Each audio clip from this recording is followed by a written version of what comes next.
Saint Augustin, Sermon 295, Fête de Saint Pierre et de Saint Paul sur l'unité de l'Église.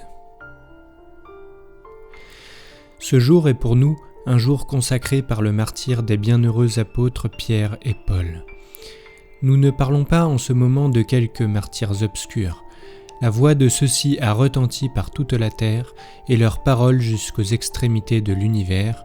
Romains 10-18 citant le psaume 18-4. De plus, ils ont vu ce qu'ils ont prêché en s'attachant à la justice, en confessant la vérité et en mourant pour elle. Saint Pierre est le premier des apôtres. Il est cet ardent ami du Christ qui mérita d'entendre de lui ces mots « À mon tour je te le dis, tu es Pierre » Matthieu 16-18. Il avait dit au Sauveur « Vous êtes le Christ, le Fils de Dieu vivant » Matthieu 16-16. Le Sauveur lui dit donc « À mon tour je te le déclare, tu es Pierre, et sur cette pierre je bâtirai mon Église » Matthieu 16-18. Sur cette pierre j'établirai la foi que tu confesses.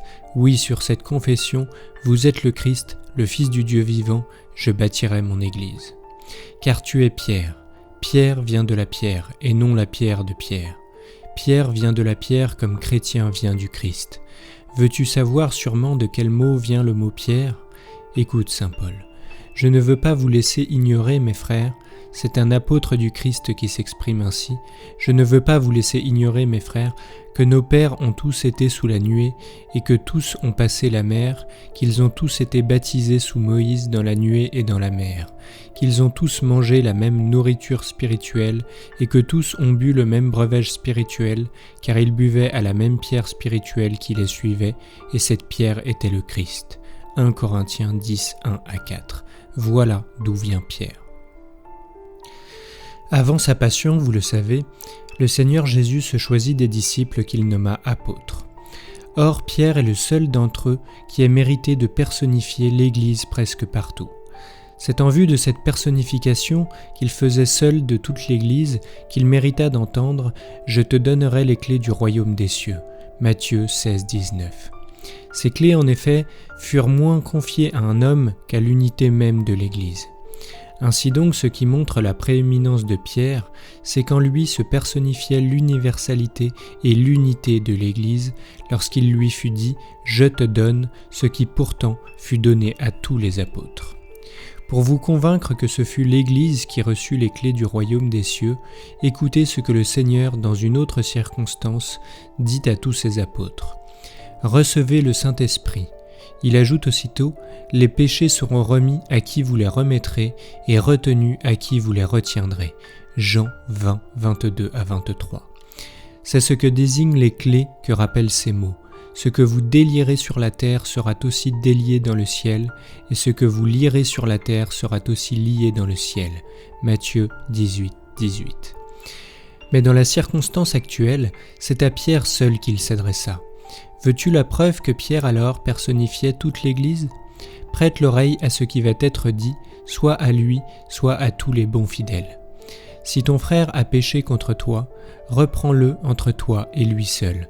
S'il ne t'écoute pas, prends encore avec toi 1 ou 2 personnes, car il est écrit « Sur la parole de 2 ou 3 témoins, tout sera avéré ».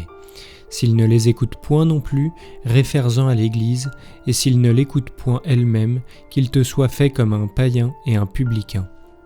En vérité, je vous le déclare, tout ce que vous lierez sur la terre sera aussi lié dans le ciel, et délié dans le ciel tout ce que vous délierez sur la terre. Matthieu 18, 15-18. Si donc la colombe lie et délie, l'édifice bâti sur la pierre lie et délie aussi. Craignez vous qui êtes liés, et vous qui ne l'êtes pas, craignez aussi. Vous qui ne l'êtes pas, craignez de l'être, et vous qui l'êtes, demandez à ne l'être plus. Chacun est enchaîné par les liens de ses péchés. Proverbe 5, 22, et nul n'en est délivré en dehors de cette Église. À un mort de 4 jours, il est dit « Sors Lazare », et il sortit du sépulcre, les pieds et les mains enveloppés de bandelettes. Jean 11, 43-44. C'est ainsi qu'en touchant le cœur pour en faire sortir l'aveu du péché, le Seigneur excite le mort à sortir de son tombeau. Ce mort, toutefois, reste encore un peu lié.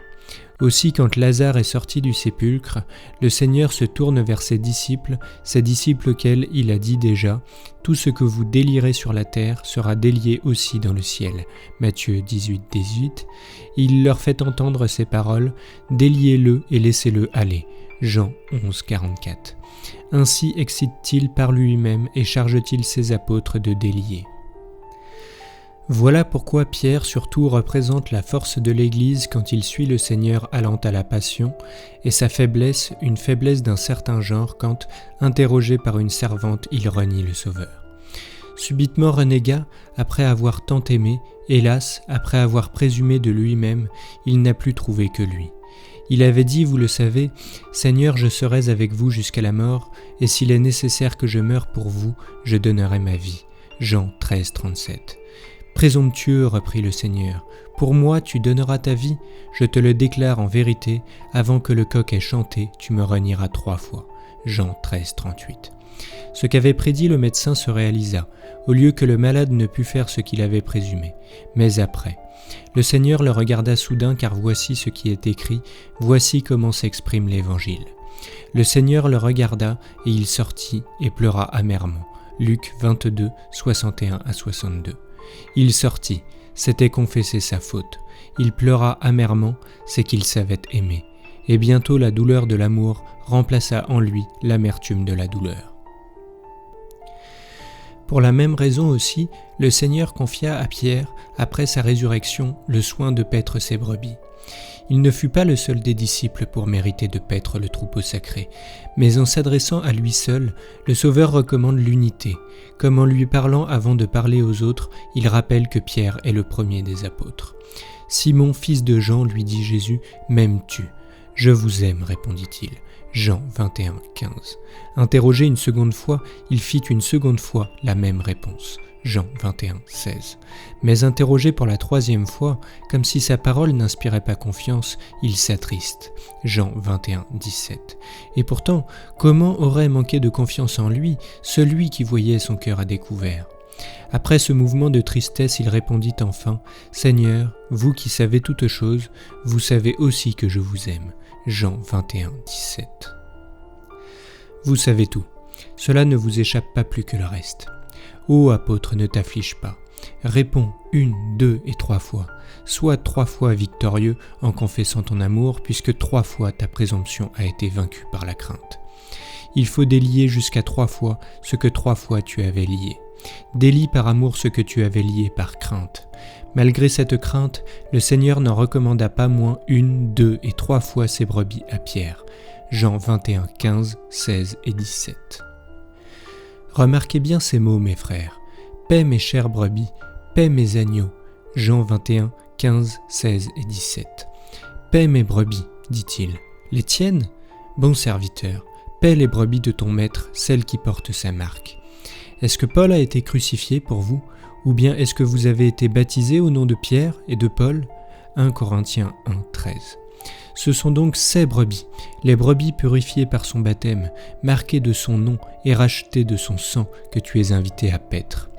Paix mes brebis, dit-il. Semblable à des serviteurs infidèles et fugitifs qui se partagent ce qu'ils n'ont point acheté et qui se font comme une propriété particulière de ce qu'ils ont dérobé, les hérétiques s'imaginent paître leurs propres brebis. N'est-ce pas, je vous le demande, ce que révèle effectivement ce langage ? Tu resteras impur si ce n'est pas moi qui te baptise, tu ne seras point sanctifié si tu ne reçois pas mon baptême. Ainsi donc, vous n'avez pas entendu ces mots, maudit quiconque met dans un homme sa confiance. Jérémie 17, 5. Par conséquent, mes très chers frères, ceux que Pierre a baptisés et ceux qu'a baptisés Judas sont également les ouailles du Christ.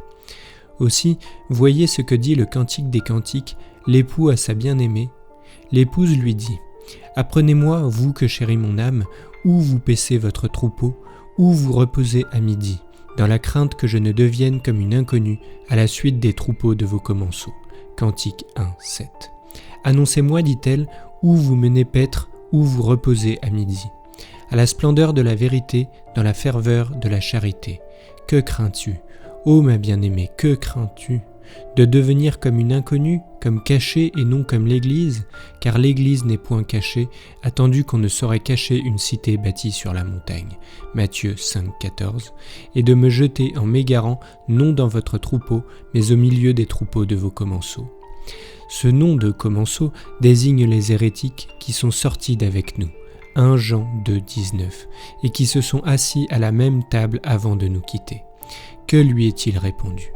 Si tu ne te connais toi-même, répond l'époux à sa question, si tu ne te connais toi-même, ô la plus belle d'entre les femmes, ô Église véridique au milieu des hérésies, si tu ne te connais toi-même, si tu ne sais qu'à toi s'appliquent ces prédictions, en ta postérité seront bénies toutes les nations. Genèse 22, 18. Le Dieu des dieux, le Seigneur a parlé et a convoqué la terre du levant au couchant. Psaume 49, 1. Demande-moi et je te donnerai les nations pour héritage et pour domaine jusqu'aux extrémités de la terre. Psaume 2, 8. Leur voix a retenti par toute la terre et leurs paroles jusqu'aux confins de l'univers. Romains 10, 18, citant le psaume 18, 5. Car c'est toi que regardent ces prophéties. Si tu ne te connais toi-même, sors. Cantique des Cantiques 1, 8. Je ne te chasse pas, afin que puissent dire de toi ceux qui resteront. Ils sont sortis d'avec nous. 1 Jean 2, 19. Sors sur les traces des troupeaux. Cantique des Cantiques 1, 8. Non pas du troupeau dont il est dit « Il y aura un seul troupeau et un seul pasteur » Jean 10, 16. Sors sur les traces des troupeaux et paie tes boucs. Cantique des Cantiques 1, 8. Non pas « mes brebis » comme Pierre. C'est pour ces brebis qui lui avaient été confiées que Pierre a mérité la couronne du martyr, et c'est ce martyr qui a mérité d'être célébré dans tout l'univers par la fête de ce jour. Paraissent maintenant aussi Paul, autrefois Saül, loup d'abord, agneau ensuite, d'abord ennemi puis apôtre, persécuteur d'abord, ensuite prédicateur. Qu'ils viennent et qu'ils reçoivent des princes des prêtres l'autorisation écrite de charger de chaînes et de conduire au supplice les chrétiens partout où il en rencontrera. Qu'ils reçoivent cette autorisation, qu'ils partent, qu'ils poursuivent sa route, respirant le carnage et altéré de sang. Celui qui habite aux cieux se rira de lui. Psaume 2, 4. Il s'en allait donc, comme il est écrit, respirant le carnage, Acte 9, 1, et approchait de Damas. « Saül, Saül » cria alors le Seigneur du haut du ciel, « pourquoi me persécutes-tu ? Il est dangereux pour toi de reguimber contre l'aiguillon. » Acte 9, 4 à 5, Acte 22, 8, Acte 26, 14. « C'est toi que tu blesses car les persécutions ne font que développer mon Église. » Tout effrayé et tout tremblant, « Seigneur, demanda-t-il, qui êtes-vous ? » « Je suis Jésus de Nazareth que tu persécutes. » Acte 22, 8. Changé à l'instant même, il attend un ordre, il dépose sa haine et se dispose à l'obéissance. Il apprend ce qu'il doit faire. Le Seigneur aussi, avant le baptême de Paul, parle ainsi à Ananias. « Va dans ce quartier vers cet homme qui s'appelle Saül. Baptise-le, car il est pour moi un vase d'élection. » Acte 9, 15. Ce vase doit contenir quelque chose. Il ne doit pas rester vide. Il faut le remplir. De quoi ? De grâce. Ananias répondit à notre Seigneur Jésus-Christ, « Seigneur, j'ai appris que cet homme a fait beaucoup de mal à vos saints. Maintenant encore, il porte l'autorisation accordée par les princes des prêtres de charger de liens et d'emmener partout où il les rencontrera ceux qui marchent dans votre voie. Je lui montrerai, reprit le Seigneur, ce qu'il doit souffrir pour mon nom. » Acte 9, 13 à 15. Le seul nom de Saül faisait trembler Ananias, c'était la faible brebis qui tremblait jusque sous la main de son pasteur en entendant seulement parler du loup. Le Seigneur montra donc à Paul ce qu'il lui fallait endurer pour son nom. Il l'éprouva ensuite par la souffrance, et on vit Paul chargé de liens, couvert de plaies, jeté dans les cachots et subissant des naufrages. C'est le Sauveur qui lui procura le martyre, c'est lui qui le conduisit jusqu'à ce jour. Les deux apôtres ont souffert le même jour, ils ne faisaient qu'un. Eussent-ils souffert en des jours différents, ils ne faisaient qu'un. Pierre marchait en avant, Paul le suivait. Paul qui d'abord était Saül, superbe d'abord et humble ensuite. Le nom de Saül, en effet, lui venait de Saül le persécuteur de saint David. Il fut abattu persécuteur et il se releva prédicateur. Il échangea son nom d'orgueil pour un nom d'humilité, car Paul signifie petit. Remarquez comment s'exprime votre charité. Ne disons-nous pas chaque jour, dans peu de temps, post paululum, je vous verrai, dans peu paulo post, je ferai ceci ou cela. Que devons-nous donc penser de Paul ? Interroge-le lui-même. Je suis, dit-il, le plus petit des apôtres. 1 Corinthiens 15, 9. Nous célébrons aujourd'hui une fête consacrée en notre faveur par le sang des apôtres. Aimons leur foi, leur vie, leurs travaux, leurs souffrances, leur confession de foi, leur prédication. Le progrès consiste pour nous à aimer ces choses et non à les célébrer en vue d'une joie toute charnelle. Que nous demandent en effet les martyrs ? Il leur manque quelque chose. S'ils recherchent encore les louanges humaines, s'ils les recherchent, ils n'ont pas vaincu. Si au contraire ils sont victorieux, ils ne nous demandent rien pour eux-mêmes, mais pour nous. Donc, redressons notre voie en présence du Seigneur. Notre voie était étroite, hérissée d'épines et d'aspérités. En y passant en si grand nombre, ces grands hommes l'ont aplanie. Le Seigneur en personne y a passé le premier.